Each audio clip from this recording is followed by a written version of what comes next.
Why you don't like Trump? He's racist. You said he's a racist, so Yeah. you must have a definition of racism in your mind. Tell me what that definition is. I mean, it's kind of just what aligns with my morals. I'm myself. I'm a queer person. It's a dumb question. Yeah. When I grew up, calling someone queer was like a slur. Can you tell me what that means? I mean that sincerely. And how is it different than just saying you're lesbian or bisexual? Did you know that 57% of Americans can't define the term woke? But that doesn't stop people from using it. Kinda like this college student who calls herself queer. Charlie Kirk exposes this knowledge gap live on camera. It's not just about words, it's about the ideas shaping our culture, and Kirk's not letting anyone off the hook. So this college student strolls up to Charlie Kirk's mic, all cocky and self-assured. She's like, "I'm queer," and Kirk's just like, "Okay, what's that mean?" Boom, silence. You could hear a pin drop. Kirk's not letting her off easy. He's pushing her to explain what queer actually means. It's like watching someone try to describe a cloud. You know it's there, but what the hell is it, really? The girl starts tripping over her words. You can practically see the gears grinding in her head, trying to come up with something that doesn't sound totally ridiculous. Kirk keeps pressing. Is it different from being gay or bi? The student's getting all flustered. The crowd's starting to snicker. It's that kind of uncomfortable laughter where you're not sure if you should feel bad for her or just enjoy the show. Let's be real for a second. How many of us could actually define the labels we slap on ourselves? It's not just about words. It's about understanding what we believe. But seems like half the time, people are just parroting stuff they heard on TikTok or whatever. The student tries to weasel out of it, saying queer means different things to different people, but Kirk's not buying that weak sauce. He wants a real definition, not some wishy-washy, everyone's special in their own way nonsense. You gotta wonder, right? If you can't explain what you are, do you even know? Or are you just trying on identities like their outfits at the mall? It's like those people who call themselves empaths, but can't tell you what that actually means beyond I have feelings sometimes. Why you don't like Trump? He's racist. You said he's a racist, so Yeah. you must have a definition of racism in your mind. Tell me what that definition is. Do you tend to be more conservative or liberal? More liberal. Yeah, so queer is just something that you identify as with your. It can be related to gender too. Right, but how do you know once you achieve queer?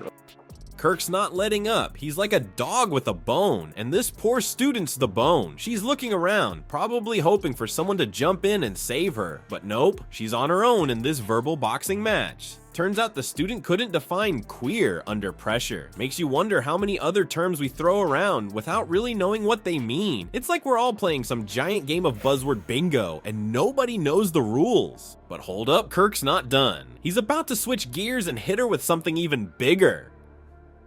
You can see it in his eyes. He's got more ammo and he's ready to fire. This debate's about to go from awkward to nuclear.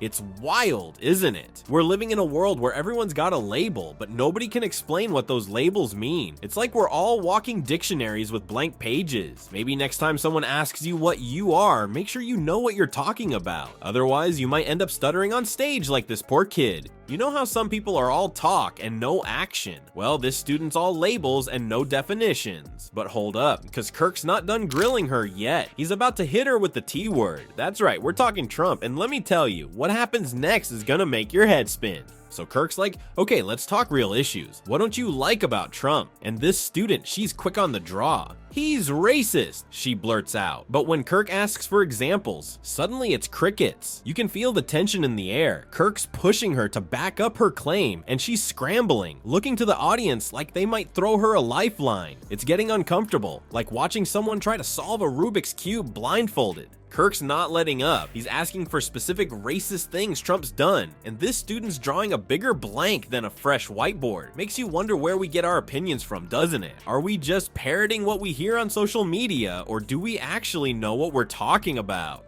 But here's where it gets interesting. Kirk pulls a switcheroo and starts listing off Trump's policies. What is something that you like to debate about? Anything? What's on your mind? I want to make it more fair for you. I'm not here to pick debates. I'm here to try to teach. Ooh, I'm gonna make you guys wait on this. Ooh, I mean, it's kind of just what aligns with my morals. I'm myself. I'm a queer person. Lower gas prices, peace deals, border security. The student's looking more confused than a cat in a dog park. It's like she's hearing this stuff for the first time, and you can see her brain trying to compute. Then Kirk asks about taxes and housing costs. Suddenly, the student's nodding along like a bobblehead on a bumpy road. Common ground? In this economy? Yep, you heard that right. They're actually agreeing on something. The student admits taxes are way too high, especially for college grads trying to find a place to live that doesn't cost an arm, a leg, and their firstborn child. Kirk's not wrong. During Trump's presidency, the average housing price was around $755,000 for a combined income of $130,000 per year. Now, forget about it. Prices have shot up faster than a SpaceX rocket. No wonder this student's feeling the pinch. But here's the kicker. Turns out the student actually agreed with some of Trump's economic policies. Didn't see that coming, did ya? It's like finding out your vegan friend secretly loves bacon. Kirk's point about Trump's border policies hit home too. Ask a dumb question. Yeah. When I grew up, calling someone queer was like a slur.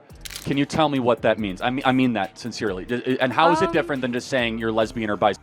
I'm not trying to put you as a trap, though. I mean this because when I grew up, if I called somebody queer, I would get in trouble.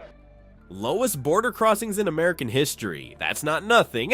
Just when you think they found some middle ground, though, Kirk drops a bombshell about Kamala Harris that's gonna make your jaw drop. He starts grilling the student about Harris's border policies and the whole child trafficking situation. The student's looking more lost than a tourist without Google Maps. It's wild, isn't it? We're living in a world where people throw around big words and bigger accusations, but when you dig a little deeper, it's all surface level stuff. Maybe it's time we all took a step back and actually looked at the facts instead of just repeating what our side says.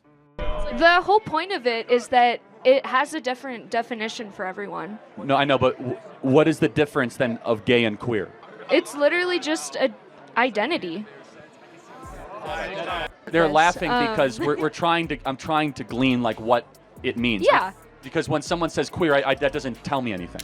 Because let's face it, if you can't back up your beliefs, you're just another parrot in the political zoo. So here's the deal. This whole debate's like holding up a mirror to our messed up political culture. We're all just parroting what we hear on social media without actually thinking it through. It's like we're living in these cozy little echo chambers, never hearing anything that might challenge our views. But maybe it's time we all took a step back and actually looked at the facts instead of just repeating what our side says. Because let's face it, if you can't back up your beliefs, you're just another sheep in the political herd. Next time someone asks you what you believe, make sure you know why you believe it. Don't be the one left stuttering at the mic like our poor queer student. Because in the end, it's not about labels or buzzwords. It's about understanding the world around us and having the guts to think for ourselves.